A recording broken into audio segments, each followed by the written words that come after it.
Hello, ladies and gentlemen. This is Leon from Phoenix Home Gurus, and I'm going to talk to you about something that is not as prevalent now. It's usually a little more prevalent in more economically challenged times, or when people are upside down in their homes. But I'm talking about for sale by owner, FSBOs.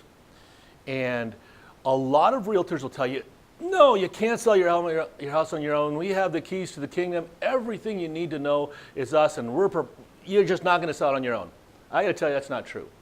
There are times when it works, and it works well. And in a seller's market like we currently have, it can work. But there's some pitfalls you need to be aware of. One of the big issues with selling your home on your own is to keep yourself out of legal trouble. The first thing you need to know is to disclose. Disclosure is everything. You're acting as your own agent. So you're held to a responsibility of disclosing everything that's wrong with your home. And that means everything. Has there been a flood? Have you had any termites? There's a bazillion things that you have to disclose.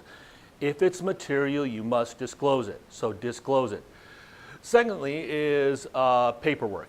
The contract that we use as realtors is tried and true. There's a certain part of the country that actually uses lawyers on both sides because it can be somewhat complicated. But in the Phoenix area and really west of the Mississippi, we're using realtors to be able to do the documents, which freaks out all of my friends in the East Coast. But those documents are meant to keep everybody on the same page and to keep the lawyers from getting in as far as being with lawsuits. We want to keep you out of court and have the close of your home be the end of your liability with that home. So it's important that you keep that, make sure the contract is either the realtor contract or something that's done up by a lawyer. So you keep yourself out of trouble there. The third thing is sort of a pitfall is that anybody that's doing a for sale by owner, the person that's coming to you is going to expect a split of not using realtors. In Arizona, it's approximately 6% that you're paying commission, usually 3 and 3.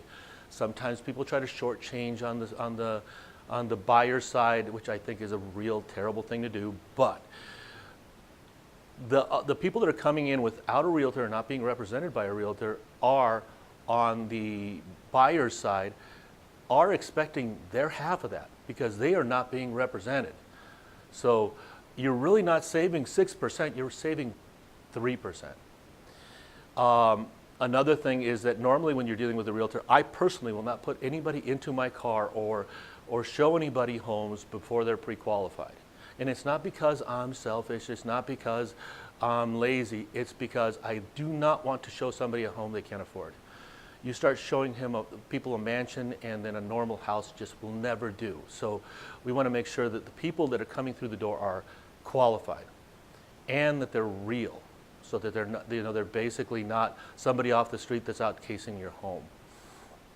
The closing process, once you get it with a title company, which you will want to use a title company, you don't do that on your own, they'll guide you through the actual closing process. But the inspections and stuff, that could get a little dicey. So just, I highly recommend you use a realtor, but I can understand why sometimes financially it's not doable. Now, as far as when realtors call you, you're going to get more calls from realtors as a for sale by owner than anything else because we're trying to earn your business. And I do that as well. And what often is said by less than scrupulous realtors is, I've got a buyer for your home. So if somebody comes up and says, I have a buyer for your home, will you list it with me? And you want to keep it, unless you find that that particular realtor really is somebody you want to work with, you say, I will do a single person listing and pay you 3% on that single person. Do not list your home with somebody who says they have a buyer, because often it's a way of getting you to do the listing and then the buyer doesn't particularly like the house. Until they've actually seen your house, there's no way they could possibly know if this is your buyer for your house. Just is no way. So now, as far as if you do decide to have a realtor represent you at the end, the best thing to do is find somebody who's been kind to you. and that's part of my reason for doing this video. When I have befriended for sale by owner folks, I've actually helped them sell their house, but almost invariably, even if I helped them sell their house and didn't get a dime for it, I got a referral from it. I got a friend, I got somebody who trusts me and brought somebody else in, or helped me or used me to purchase their subsequent home. So use those people that help you. I personally, if you're in the Phoenix area and you need help with your for sale by owner, I will help guide you through some of these things.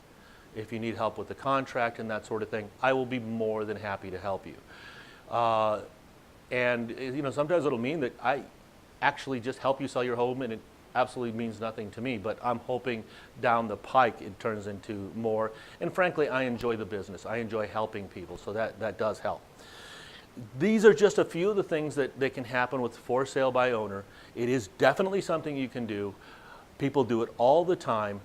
Just be careful of some of these pitfalls and get some wise counsel if you don't have experience, to make sure that you don't end up really paying dear for not having professional representation. And when it comes down to it, I highly, highly, highly, highly recommend you do use a realtor whenever feasible. Thank you very much, folks. This is Leon from the Phoenix Home Guru. Have a good day.